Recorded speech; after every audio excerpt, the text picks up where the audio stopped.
Boa noite a todos.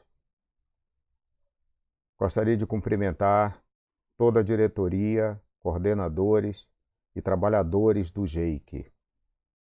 É sempre uma alegria estar presente nestas reuniões.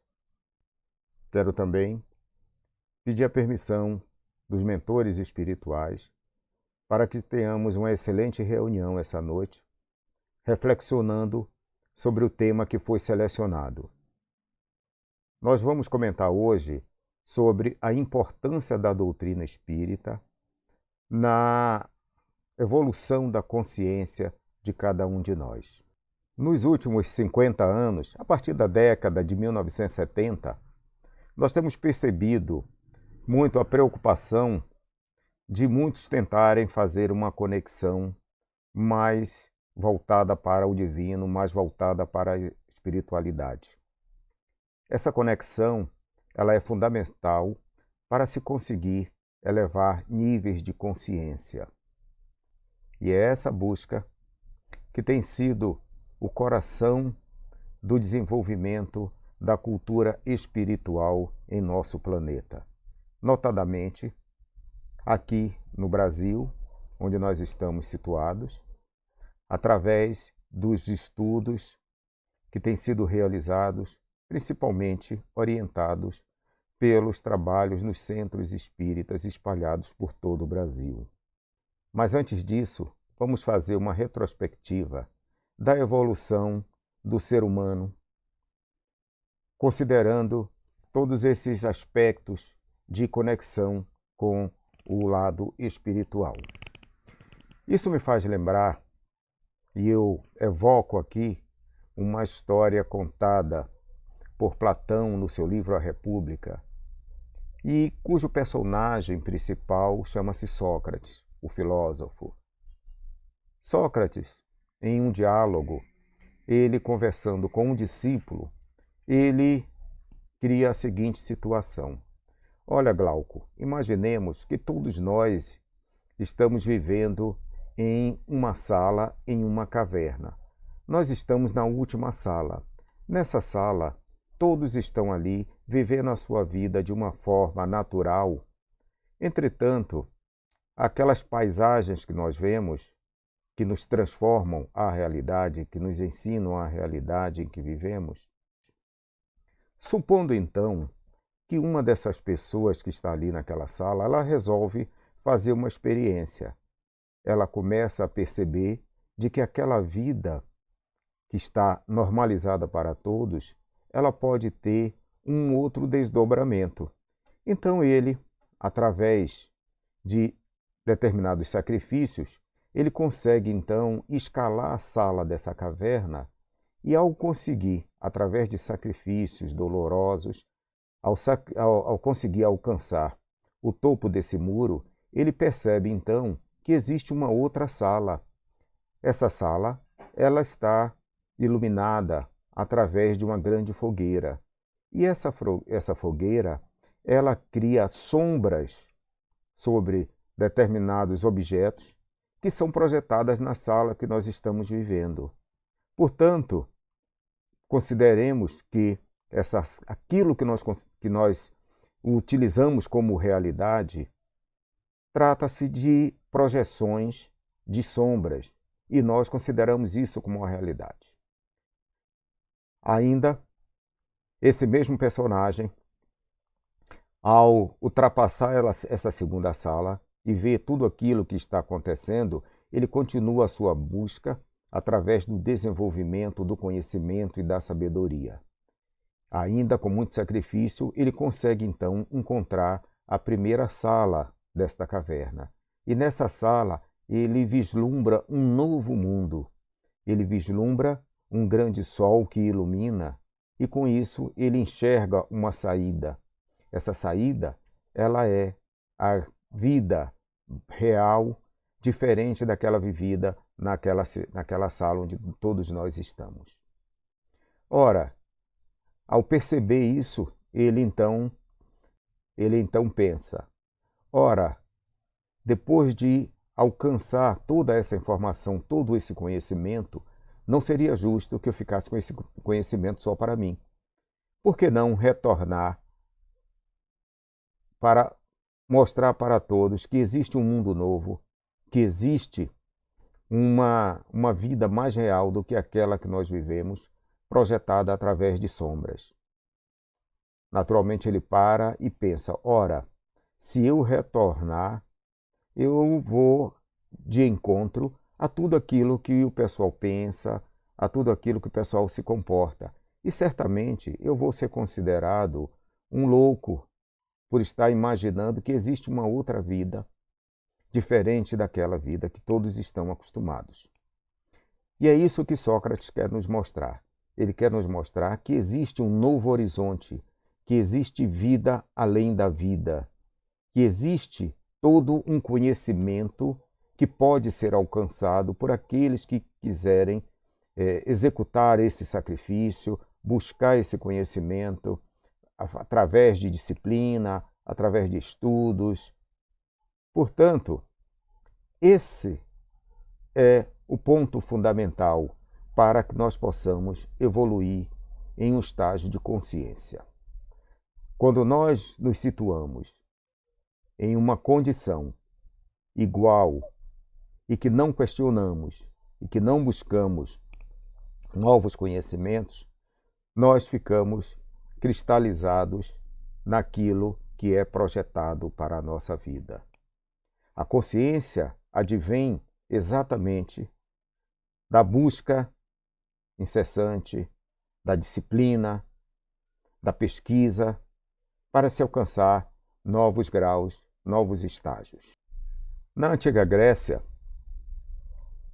e também no Antigo Egito, várias foram as escolas iniciáticas que tinham uma finalidade de ensinar, de levar o conhecimento e de levar a sabedoria.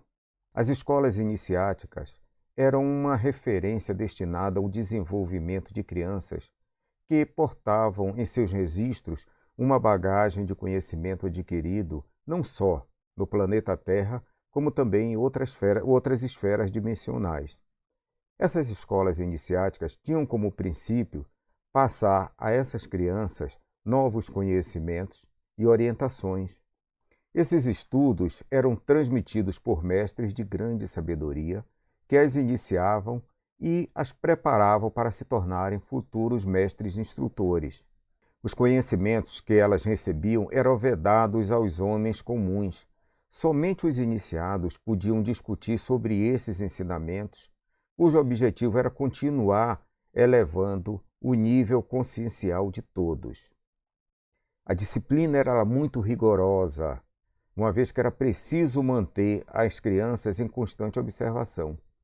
Embora fossem velhas almas, já de muitas reencarnações, portadoras de conhecimentos superiores, isso precisava ser desenvolvido nelas até atingirem essa compreensão. Ou seja, todo esse trabalho ele era vinculado a um número muito pequeno de pessoas privilegiadas, que assim, através desses conhecimentos transmitidos pelos grandes mestres, eles conseguiam então passar de estágios na sua evolução consciencial. Isso era completamente vedado às pessoas comuns que não tinham acesso, não tinham educação, não tinham conhecimento. Portanto, isso ficava muito restrito a essas castas minoritárias. Essas escolas, elas se tornavam principalmente o novo lar dessas crianças.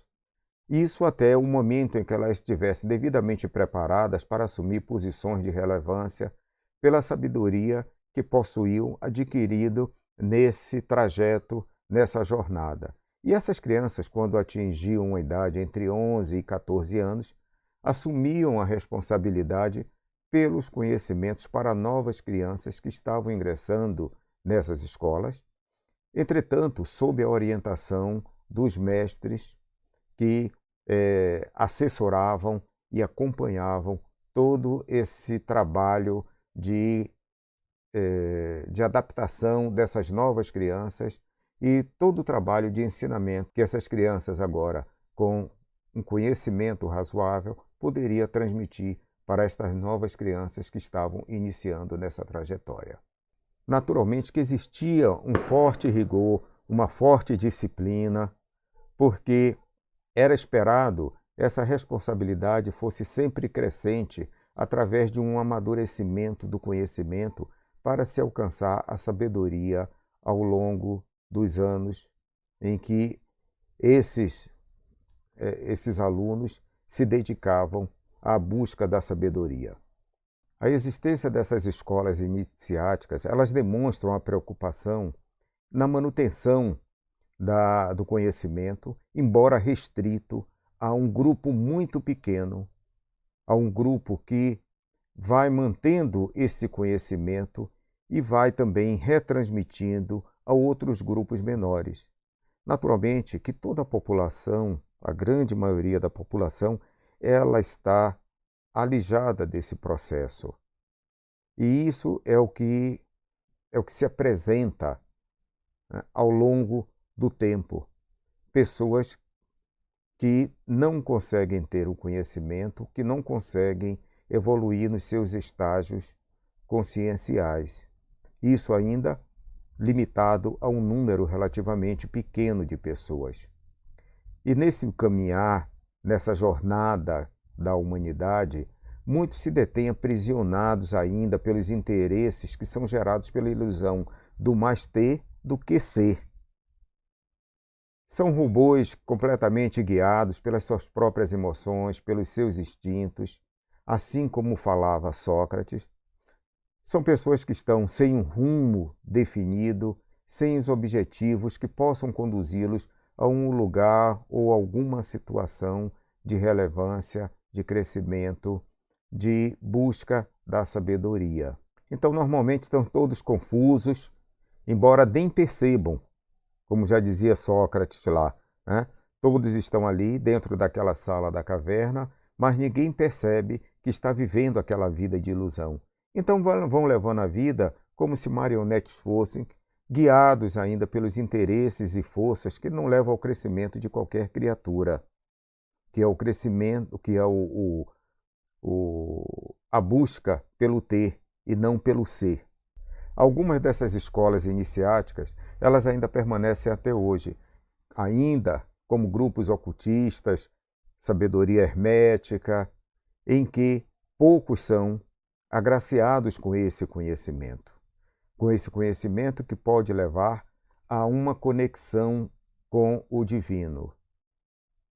E ao longo do tempo, continuou sendo ainda um conhecimento restrito a uma minoria, porque o povo em geral, ele está tão aprisionado ao mundo material que não consegue vislumbrar uma nova situação, não consegue nem vislumbrar a necessidade de elevar o seu padrão consciencial.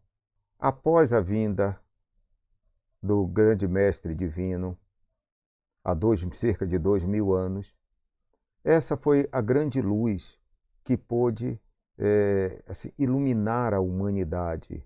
E muitos conseguiram, então, a percepção a respeito das lições trazidas pelo mestre. Essas percepções levaram essas pessoas a desenvolverem novos conceitos sobre a vida e principalmente aquelas que conseguiram compreender o teor e a importância daquelas lições trazidas. Ora, do ponto de vista espontâneo, muitos começaram então a desenvolver e a multiplicar as lições trazidas pelo mestre. A espiritualidade teve uma participação muito significativa, principalmente para preparar o cenário da chegada de Jesus ao nosso planeta. Era uma psicosfera extremamente densa, com espíritos bárbaros aqui encarnados e que comprometiam toda essa psicosfera necessária para a vinda do mestre. Então houve um esforço muito grande da espiritualidade no sentido de melhorar, de aliviar esse cenário para que o mestre pudesse aqui encarnar e nos trazer aquelas lições de acordo com a sua missão divina. Naturalmente que muitos conseguiram compreender essa lição. E ao aprender estas lições, nós temos aí um cristianismo nascente, mas ainda era restrito a um número muito pequeno de pessoas que foi perseguido, principalmente pelo Império Romano, porque era o maior império do Ocidente àquela época, e eles perseguiram de uma forma muito intensa, por ser mais de 300 anos, todos aqueles que se dedicavam a divulgar e a viver comprometidos com a palavra do Mestre. A espiritualidade, naturalmente, que investiu muito no sentido de que essas lições elas fossem divulgadas cada vez mais. Porque através dessas lições abriria o nível consciencial de diversas pessoas, como de fato aconteceu. Mas forças distoantes comprometeram muito esse trabalho da espiritualidade. E nós podemos ver isso a partir da forma como o Império Romano ele tomou ciência e combateu todo esse cristianismo, todas essas lições que alguns estavam se conectando. A história é muito farta de relatos que permitem ter um maior detalhamento a respeito desse tratamento dado pelo Império Romano àqueles que se consideravam cristãos, que estavam sintonizados em ser e não o ter. Durante muitos séculos, a situação ficou comprometida nesse aspecto da busca. Então nós vamos ter um salto aí, saindo lá do ano zero até o século XVI, quando novas luzes começam a aparecer no sentido de trazer para a cultura, para as civilizações, informações de conhecimento que vão começando a abrir um cenário espiritual. A partir do século XVI, começa a se ter no Ocidente uma outra visão, ainda incipiente, mas aquilo passa a ser o início de um trabalho que certamente teve a contribuição significativa da equipe espiritual para que se criasse um novo cenário e assim a humanidade pudesse passar daquele período que alguns consideram um período perdido da Idade Média, que foi um período muito difícil, foi um período em que o conhecimento ele não sofreu expansão, a expansão pelo menos necessária, de acordo com todo esse período. E esta nova abertura trouxe novos espíritos ao planeta que pudessem contribuir de forma significativa, tanto no campo da música, como no campo das ciências, no campo das artes, no campo da filosofia. Foram muitos espíritos que foram arregimentados pela espiritualidade para trazer um novo cenário, e isso principalmente na Europa. Então nós vamos perceber que antes da decodificação da doutrina espírita, a Europa ela começou a ganhar todo um novo cenário cultural. Houve a influência da Revolução Industrial na Inglaterra. O povo começou a pedir uma maior participação, principalmente na França, que se vinha do reinado de Luís XV, Luís XVI. Então, novas pessoas assumiram determinados compromissos, principalmente no que se refere à fraternidade, à liberdade e à igualdade. Esse foi o lema da Revolução Francesa e que modificou muito esse cenário. E foi a partir daí que a França, como um berço de cultura europeia, exportadora dessa cultura para o mundo ocidental, pôde, sim, abrigar a vinda do professor Hippolyte Léon Rivail, este que foi o responsável aqui no planeta para decodificar a doutrina espírita trazido pelo grupo, pela equipe do Espírito de Verdade. O Livro dos Espíritos, um verdadeiro tratado sobre os mundos dimensionais, ele traz uma abordagem significativa para quem quer compreender todas as dimensões da vida. As dimensões da vida que nós vivemos hoje, essa chamada de terceira dimensão, e as outras dimensões que onde estão vinculados os espíritos, independente da situação de cada um. E dimensões mais elevadas, onde estão situados esses espíritos superiores, os espíritos de luz, que nos conduzem a um conhecimento mais elevado. Basta que cada um queira se inteirar, queira absorver esses conhecimentos, que certamente vão proporcionar uma elevação no seu plano consciencial. E assim vai atingir a novos estágios de desenvolvimento, que é isso que se espera. Qual o objetivo da nossa vida? Por que nós estamos aqui encarnados? Existe um princípio inteligente que conduz todas as ações do universo. E esse princípio ele é devidamente detalhado na primeira parte do Livro dos Espíritos, nos mostrando essa inteligência suprema, causa primeira de todas as coisas, ao qual nós podemos chamar de Deus. Ou seja, esse princípio fundamental, criador, ele é responsável por toda a criação do universo, toda essa criação visível que nós conseguimos ter essa percepção, advém dessa inteligência criadora. E é claro que essa inteligência criadora é uma grande consciência, porque, como diria Amit Goswami, o grande físico quântico, tudo aquilo que nós vemos no mundo material, ele é fruto da consciência coletiva, é fruto dos pensamentos de cada um de nós e que vai plasmar essa materialidade que nós entendemos como tal. Esse tratado, chamado Livro dos Espíritos, descortina todo o mundo espiritual, descortina diversas questões que fazem parte do nosso dia a dia e que nós não conseguimos as respostas em outros locais. Portanto, a doutrina espírita ela vem, já desde 1857, trazendo esse cabedal de conhecimentos para proporcionar a cada um desenvolver os seus estudos, as suas pesquisas e assim descortinar um novo mundo, um mundo que considera-se real.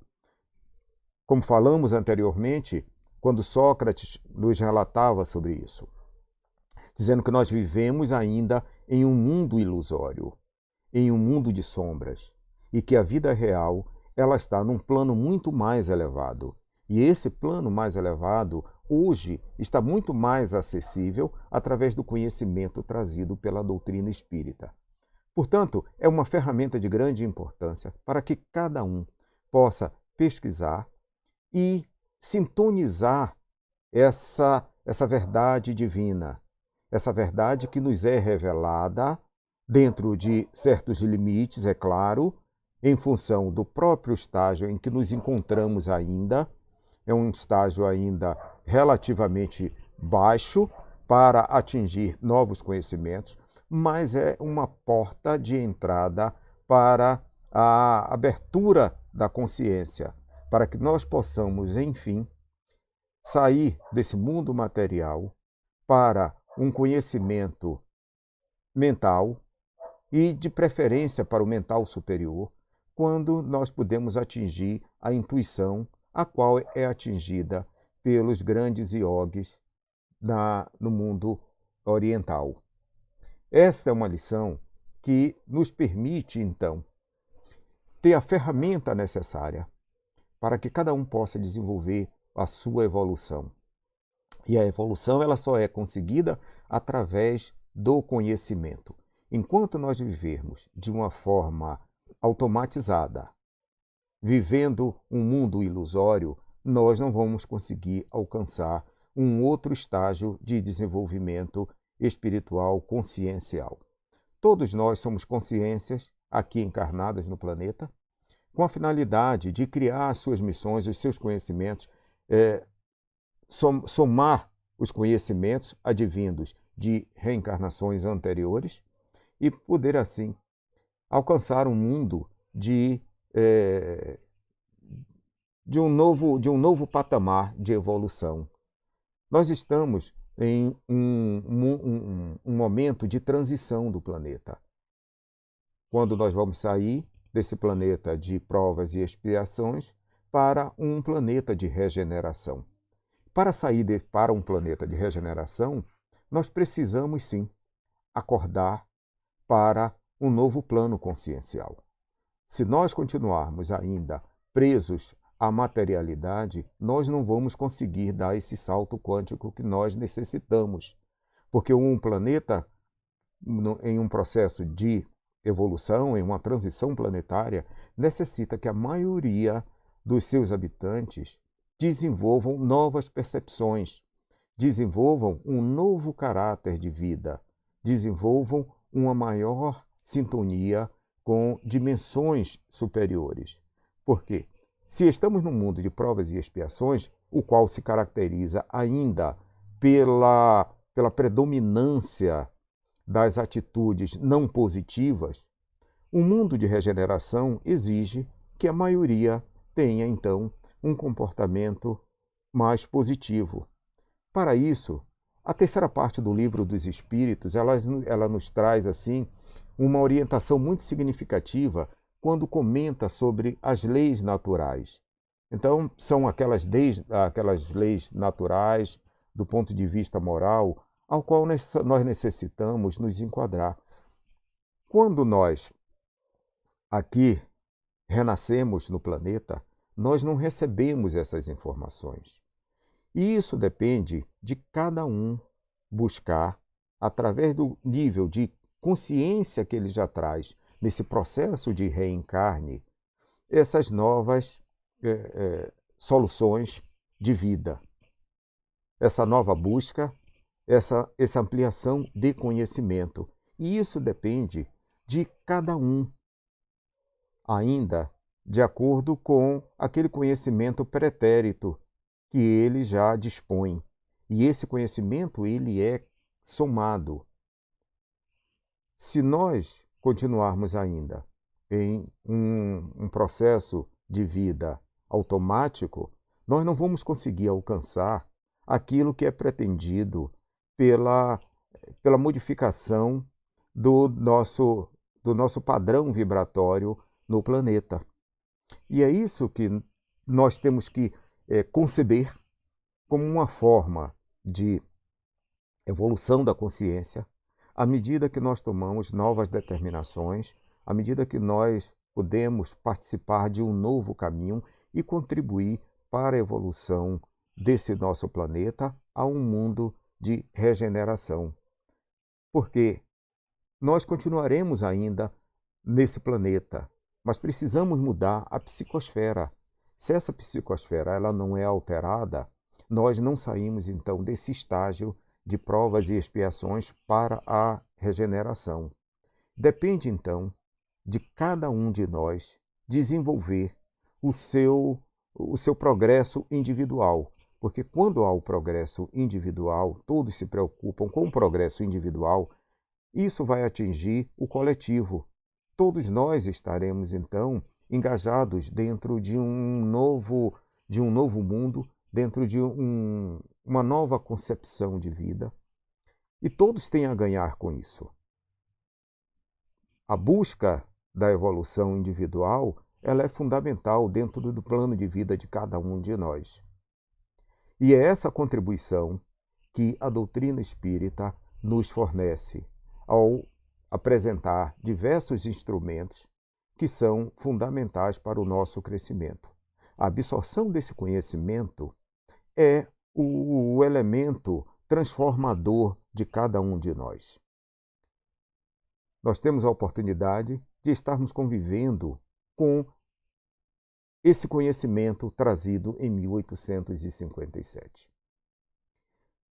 Outras escolas também, como a Sociedade Teosófica, fundada em 1875, pouco tempo depois da doutrina espírita, também tem um embasamento muito fundamentado na ampliação da consciência de cada indivíduo. Assim, a doutrina espírita ela se configura como a mais ampla informação disponível para cada um desenvolver o seu progresso. Sintonizar as leis morais que ali estão definidas na terceira parte do Livro dos Espíritos. Compreender que nós somos seres em transformação, que nós estamos aqui em uma transição para buscar um novo patamar de vida, um novo patamar de consciência. Quando nós adquirimos, de acordo com o esforço de cada um, de acordo com os desafios, quando nós adquirimos, então, esse novo patamar, nós vamos enxergar a vida de uma forma diferente da qual nos é apresentada quando consideramos o paradigma material. Esse paradigma material é ainda aquele mundo lá das cavernas de Sócrates, quando ele nos apresenta essa definição. E temos, sim, a chance de mudar para um patamar maior quando nós podemos acessar essas informações que estão no universo, que estão em conhecimentos, em livros, em palestras, em orientações. E esse salto que cada um de nós pode desenvolver vai depender do interesse de cada um. E a doutrina espírita ela vem ao encontro dessa perspectiva do mundo espiritual. Apresentar informações para que cada um possa analisar, refletir e ampliar o seu conhecimento. Porque ampliando esse conhecimento, nós vamos atingir esses graus de evolução, esses graus de progresso que tanto nós necessitamos. A doutrina espírita tem um caráter consolador.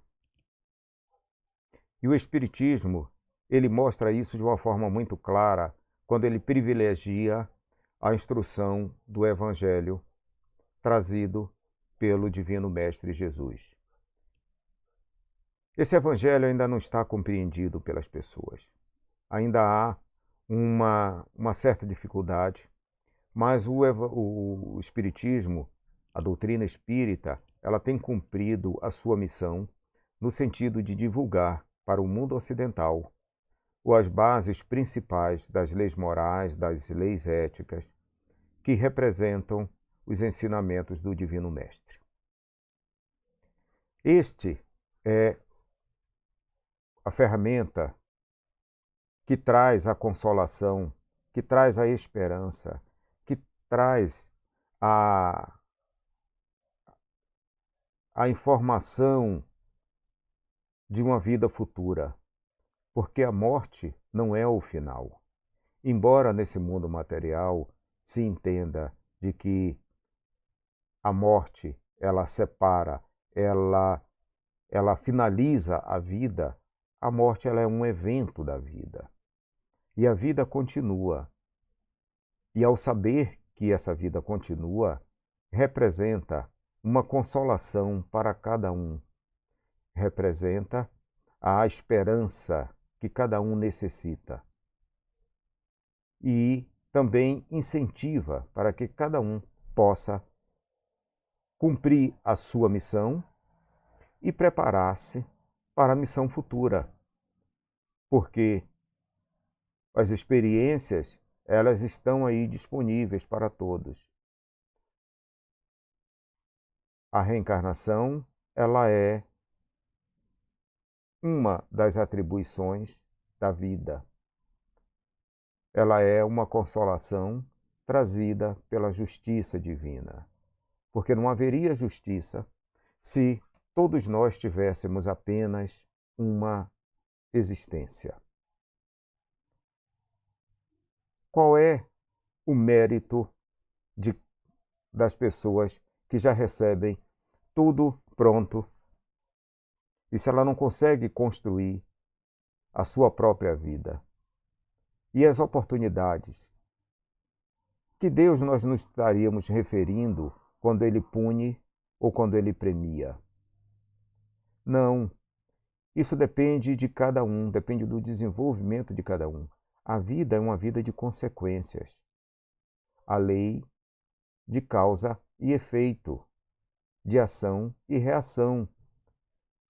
A nossa vida, nós podemos inclusive fazer essa reflexão nesse período encarnado que nós temos. Todo resultado que nós temos, ele é advindo daquilo que nós fazemos. Então, o nosso comportamento, ele gera o futuro. E isso é gerado principalmente pelo nosso sistema de crenças, porque o nosso sistema de crenças produz os nossos pensamentos. Os nossos pensamentos produzem as nossas palavras. As nossas palavras produzem as nossas ações. As nossas ações produzem nossos hábitos. Os nossos hábitos produzem os nossos valores. E os nossos valores, eles determinam qual é o futuro. Ora, se eu estou hoje em um futuro, em um presente, que representava um futuro, mas o qual eu não estou devidamente satisfeito, o que é que eu posso fazer para mudar isso aí? Eu vou ter que mudar a base. E qual é a minha base? É o meu sistema de crenças. Então, no momento em que eu renovo o sistema de crenças, aumentando o conhecimento, buscando novas informações, buscando novas ferramentas, naturalmente que essa revisão vai trazer uma modificação no pensamento. E se traz uma modificação no pensamento, vai contribuir com toda a cadeia. E o nosso futuro ele vai se alterar a partir dessa mudança desse nosso sistema de crenças. Portanto, é fundamental essa revisão. É fundamental o conhecimento que nós adquirimos ao longo da nossa vida, porque vai nos proporcionar exatamente essa reflexão, essa ressignificação da nossa vida. E aí, nós temos a contribuição especial do Evangelho, das lições trazidas pelo Mestre, que foi o maior evento de toda a humanidade. Foi a vinda do Mestre trazendo as suas informações, as suas lições, as quais ainda não conseguimos colocá-las em prática. Mas há um esforço muito grande de muitos nesse sentido, em colocar em prática essas lições, porque aí sim nós teremos um futuro, um mundo de regeneração muito mais efetivo. E assim, meus amigos, espero ter contribuído com essa reflexão para que nós possamos entender a importância de todo o conhecimento trazido pela doutrina espírita, que pode significar o cristianismo redivivo. É um cristianismo que está sendo resgatado pelas lições originais do Mestre. E essa ferramenta que todos nós temos aqui disponível é uma ferramenta que vai nos proporcionar, sim, uma elevação do nosso patamar consciencial. À medida que nós nos envolvamos cada vez mais nesse aprendizado, nessas reflexões, nessa ressignificação do nosso sistema de crenças, certamente a contribuição vai ser significativa, tanto para o indivíduo como para a coletividade, porque nós somos seres sociais. E como seres sociais, nós estamos interligados. O somatório dos nossos pensamentos, eles plasmam aquilo que nós vemos como material.